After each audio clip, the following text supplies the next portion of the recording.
Wel geteld 255 jaar geleden, in 1768, streken zeelui in Sunderland de zeilen. Ze eisten een eerlijk loon en betere werkomstandigheden. De actie van de scheepslui was een van de allereerste grote werkonderbrekingen uit het moderne tijdperk. De heersende kringen spraken over muiterij. Weet je wat de Engelse vertaling is van de zeilen strijken? Striking the sails. Door de actie van de scheepslui in Sunderland geraakte het woord strike in de Engelse taal ingeburgerd om er een staking mee te bedoelen. Muiterij op zee en werkonderbreking aan land zijn dus innig met elkaar verbonden. Sindsdien gaat de sociale strijd op en neer zoals de golven op de zee. Maar ze is er, open en offensief of sluimerend en afwachtend, tot de zeilen worden gestreken.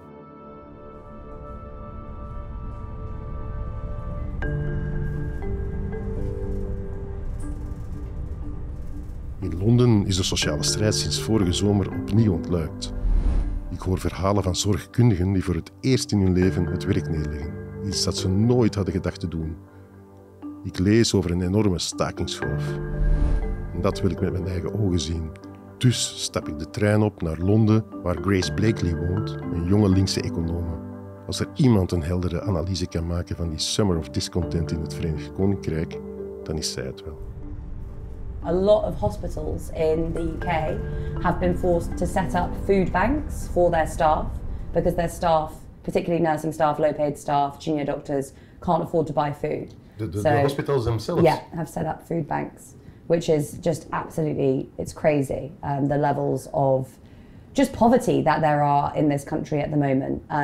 I think a lot of the world probably thinks of the UK as a rich economy, and it is.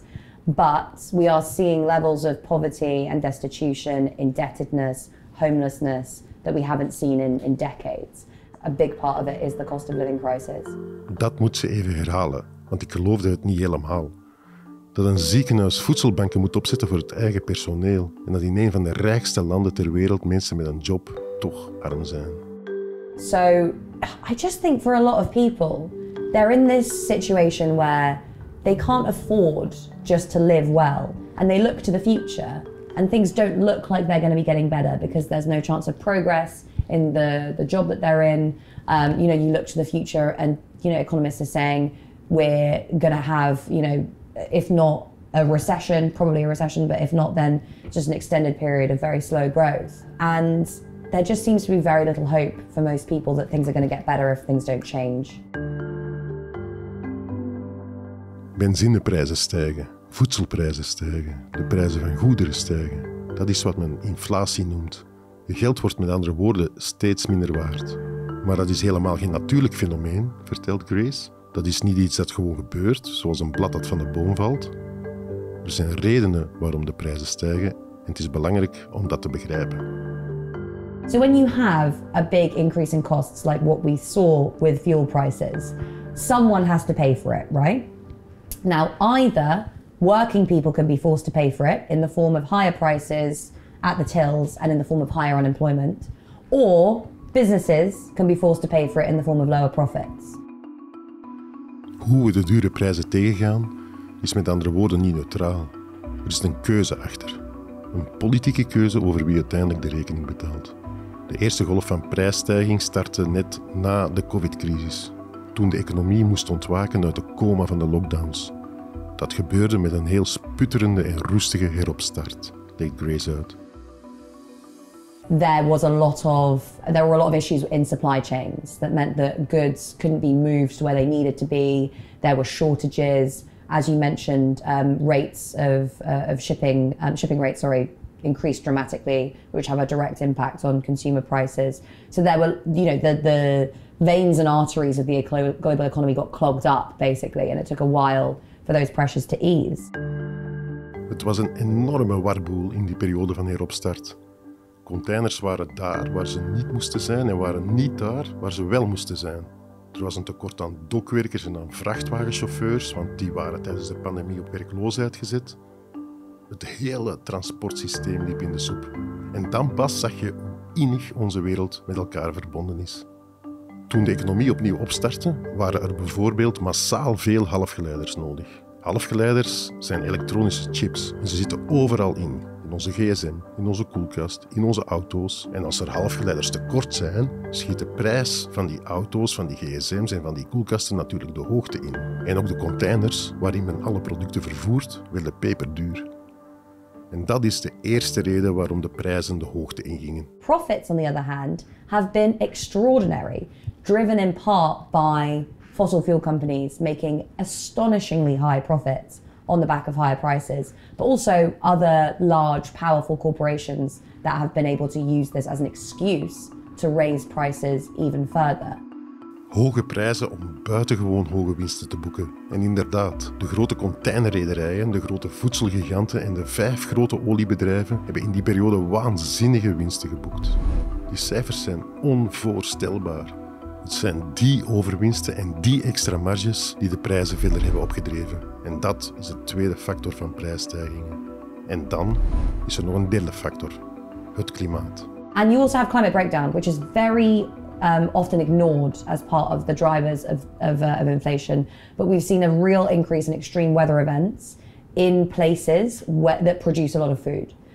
So crop yields are already going down for lots of reasons. We've interrupted the nitrogen cycle, and there's been a lot of soil erosion because of ecological factors. And there are extreme weather events that have destroyed a lot of food. And this is, I think, the thing that is going to potentially give us higher inflation over the long term, because we're going to carry on seeing extreme weather events. We're going to carry on seeing soil erosion, soil degradation, conflict over resources in a world where there are fewer resources to go around.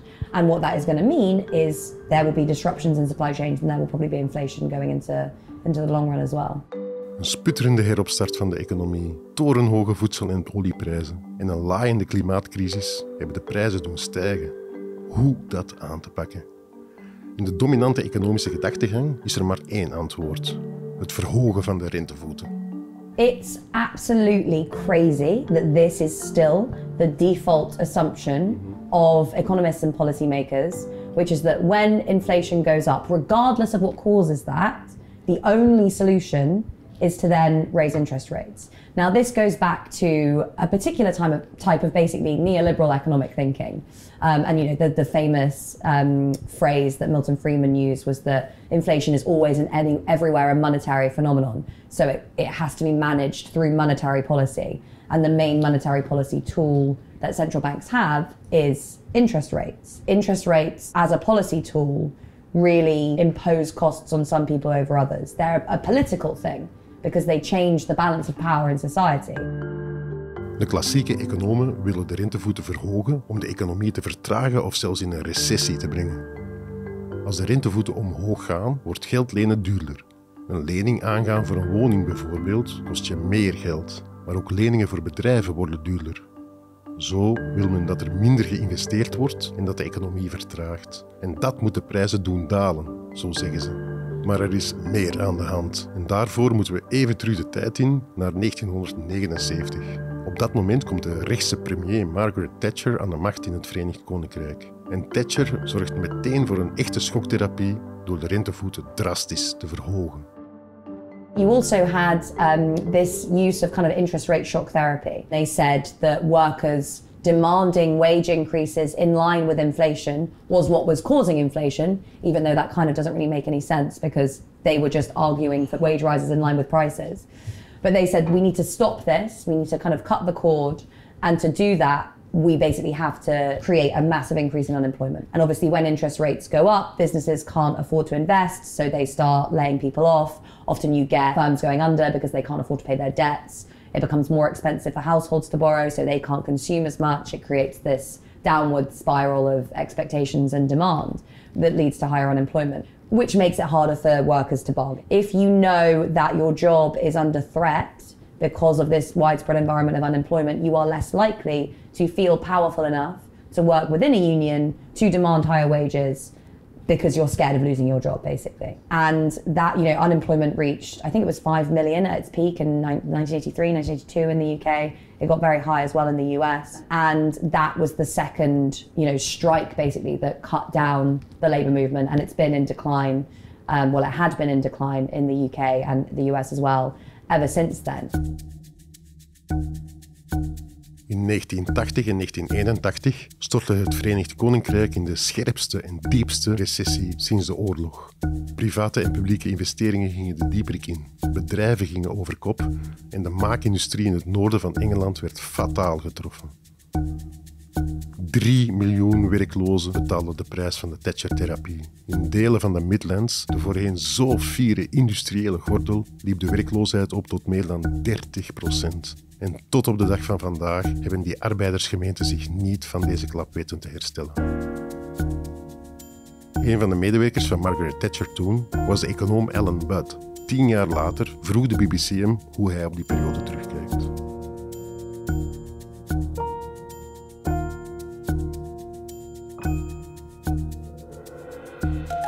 Alan Budd blijft voorzichtig, maar wat hij zegt is helder. Een aantal mensen in het Britse establishment van die tijd zagen in het verhogen van de rente een zeer goede manier om de werkloosheid te verhogen. En dat was dan weer een uitstekend middel om de rug van de werkende klasse te breken.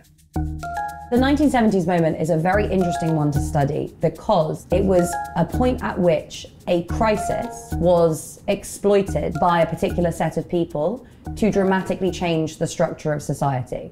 So prior to that 1970s moment, look at the UK, look at many economies around the world, there had been this social democratic, corporatist model of economic growth, where you had a strong labour movement that worked with business and with the government to basically decide levels of output, interest rate, lots of macroeconomic variables. So there was this kind of broad bargaining that took place to determine economic policy. And there were lots of vested interests, basically, neoliberal economists, business people, who didn't like the way that that model worked because it gave workers a seat at the table through the labour movement. Unions, they argued, were basically too powerful. And the crisis of the 1970s was used by those people as a way of disciplining workers into not just accepting higher rates of unemployment and lower wages, but actually it was used as a way of kind of destroying the institutional foundations of the labour movement in order to undermine social democracy.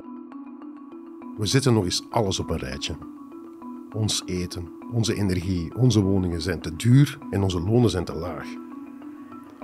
De coronacrisis, de klimaatcrisis en de winsthonger van een aantal grote multinationals hebben ons hier gebracht. En wij staan nu voor een keuze.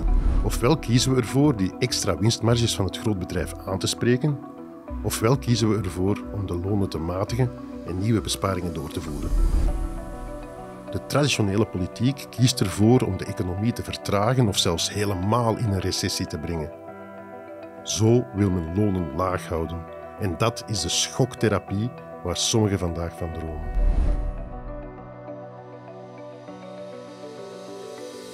Om die liberale droom waar te maken wil men komaf maken met de arbeidersbeweging. Er mag geen kracht meer zijn die kan terugduwen. Dat is het idee. De vakbonden moeten aan banden worden gelegd, zodat het speelveld vrij is voor lagere lonen en hogere winsten. I personally think, and there is some evidence to suggest, that the people making these decisions knew exactly what they were doing. There was a leaked document, well actually I think it was released, from Janet Yellen saying in the 1990s, I think, that we basically need to engineer a recession to discipline workers into accepting lower wages. Now obviously they wouldn't necessarily have thought of this in terms of what it is, which is class war, but that is still the consequence. The consequence was we need to basically put people out of work in order to push through our version of economic common sense, or to push through our version of this economic model. And even if you say that this is a project that you can understand purely through reference to economic theory, so even if you say it has nothing to do with promoting the interests of one class over another, the people making those decisions should have known what the implications would be. And I would argue that they did know, and they either wanted those implications to come through, they either wanted to create higher unemployment to castigate the labour movement, or they just didn't particularly care. De keuze van Margaret Thatcher om de werkende klasse aan te pakken gebeurde dus niet per ongeluk. Het was een strategie en ze had een bewust doel: de tegenmacht in de samenleving breken. Thatcher and the neoliberals made it their mission to destroy that legacy, to really say yes, you know, this is the birthplace of unionism and it will be where unionism dies, basically. They wanted to destroy those institutions and to create the society that we have today. So yes, destroying the unions was about destroying the unions. It was about getting rid of these institutions that were considered a menace. But it was also, as I mentioned, about really promoting individualism. Thatcher said there's no such thing as society. She said the method is economic, but the object is to change the soul. She wanted to create... The object is to change the soul. That's a Thatcher quote. This was a part of... She managed to do that. Yeah, totally. Exactly. You know, this was a real coherent strategy aimed at creating a society of isolated, atomized individuals who would compete with one another rather than ever attempting to cooperate as a class against the class that was dominating them. And it largely succeeded. De ziel van de samenleving veranderen. Dat zijn straffe woorden. Thatcher wilde kom afmaken met elk gevoel van collectiviteit en samenhorigheid. The firepower of the state is used to engineer recession, to cause unemployment and push down wages, at the same time as the big businesses will be bailed out. The big financial institutions will be bailed out. And everyone knows it. Exactly. So state power is being used to punish workers and bail out bankers. And when you have that kind of very stark dichotomy, it kind of becomes politically untenable. It is no wonder that in the US, the right is focusing so much on the culture wars. Because if we were having this discussion ever about just the astonishing unfairness at the heart of the American economy, the right would never be in power again. But as long as they're able to focus on nonsense issues and, you know, basically stir up hate against scapegoats, then they're safe. De bliksemafleiders, de culturele oorlogen, de nieuwe maatregelen om vakbondsacties aan banden te leggen. Je kan dat ook allemaal zien als een teken van angst. We demand and we are united. We will not be divided on the basis of who we work for. We will not be divided on the basis of our belief or the color of our skin. We are the working class. We are back. In het Verenigd Koninkrijk is er een enorme protestgolf, maar je zag dat ook in Frankrijk, waar er 3,4 miljoen betogers waren tegen de pensioenplannen. En in Duitsland gaat het lidmaatschap van de vakbonden opnieuw omhoog en vandaag spreken ze in de Verenigde Staten zelfs van een nieuwe Summer of Strike. If you are one individual going up against a system of global capitalism, change seems impossible. That's why people become so overwhelmed and angry and upset about climate change, because they look at the scale of the problem and then they look at themselves as one person and they think, what can I do? All I can do is stop shopping in certain places or buy a tote bag or become a vegan. And that is fundamentally disempowering, and it creates a sense of nihilism. Often people just disengage from politics when they have that realization. But if you are able to create a situation in which people see, oh, okay, I can organize with other people to change things. That could be something as small as, I want to stop my local library being closed, so I'm coming together with other people from my community to demand that. Just having that experience of organizing collectively to achieve a goal, you can then project that out and say, oh, I want the government to change its policy on X. What do I have to do? I have to organize. I want, you know, to stop this big fossil fuel company from drilling in my area or from dumping toxic waste. What can I do? I can organize with other people to demand that they change that. So yeah, I mean, I think that changing the spirit of our society from an individualistic one to one with a recognition of the importance of collective power is the biggest challenge the left faces today. Collectieve kracht, dat hebben we nodig. En ze is er vandaag in een nieuwe golf van strijd. There's much less of a recognition of the idea that actually you could work together with the people around you in the workplace to demand higher wages as a group. And that is something that I know a lot of people in the labour movement are working to push. Lots of campaigns from actually a lot of bigger unions aiming to engage young people. And we've seen some successes. So there's this show in the UK called Love Island, which is like a reality show. And, you know, it's very like silly, basically. But when this whole summer of discontent was happening, one of the former contestants who had worked as an air stewardess came out and said, I support unions, unions are great. We've just seen Margot Robbie, who obviously has the lead part in the Barbie movie, say that she supports unions because all the Teamsters are on strike in the US. So I think there's some greater cultural recognition of the labour movement. De pandemie en de prijzencrisis hebben het begrip sociale klasse weer op de voorgrond geplaatst. Wie leeft van arbeid zit in een andere sociale categorie dan wie leeft van kapitaal. Je klasse bepaalt waar je werkt, waar en hoe je woont, wat je eet. Je klasse heeft invloed op je gezondheid, op het onderwijs van je kinderen en vaak ook op je kansen in de rechtbank. Klasse doet ertoe. En dat bewustzijn groeit. Een nieuw klassenbewustzijn. Samen kan je veel meer bereiken dan wanneer je alleen staat. Georganiseerd sta je sterker. De zorgkundigen, waar ik het in het begin over had, staken niet alleen om hun loon. Ze zijn ook boos omdat de zorg voor hun patiënten onder druk komt te staan. Ze staken omdat ze een goede nationale gezondheidsdienst willen. The fact that we've seen successful strikes being organised throughout the NHS is a testament to how bad things have gotten in the NHS. You know, people are very proud of the NHS as a kind of, British institution, as a UK institution, but it is under threat. So if you look at the number of people that are on waiting lists for certain kinds of surgeries, there are people dying on waiting lists. There are people waiting 2 hours more sometimes for an ambulance. The benefits of this for the Conservatives are very obvious because people will look at declining standards within the NHS and start to think, well, the NHS doesn't work. So I'm withdrawing my support for this institution and I'm going to start using private providers. So yeah, I mean, the NHS is absolutely under threat and doctors and nurses strike not just because they are under immense amounts of pressure, they are. But if you speak to them, they're worried about their patients, they're worried about the future of the NHS.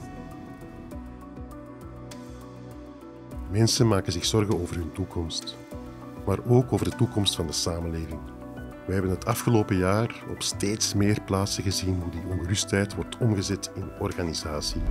Samen en niet alleen. En hoe dat samen zijn ook het zelfvertrouwen stimuleert. We are here. We are demanding change. We refuse to be poor. And we are going to win for our people on our terms. Onlangs hoorde ik voor de eerste keer over de Round Robin. En de Round Robin, dat was een petitie van zeelui die opkwamen voor hun rechten.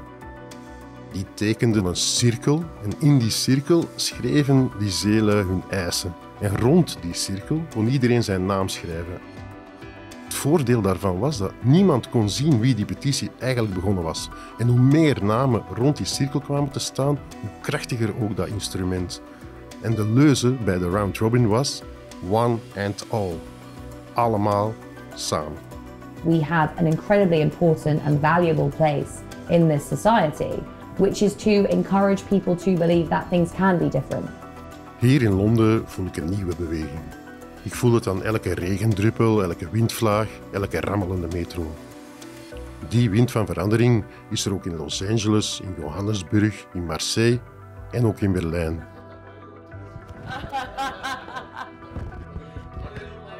Dus ik volg het spoor van de muiterij en trek naar Duitsland. Daar zien we elkaar in de volgende aflevering.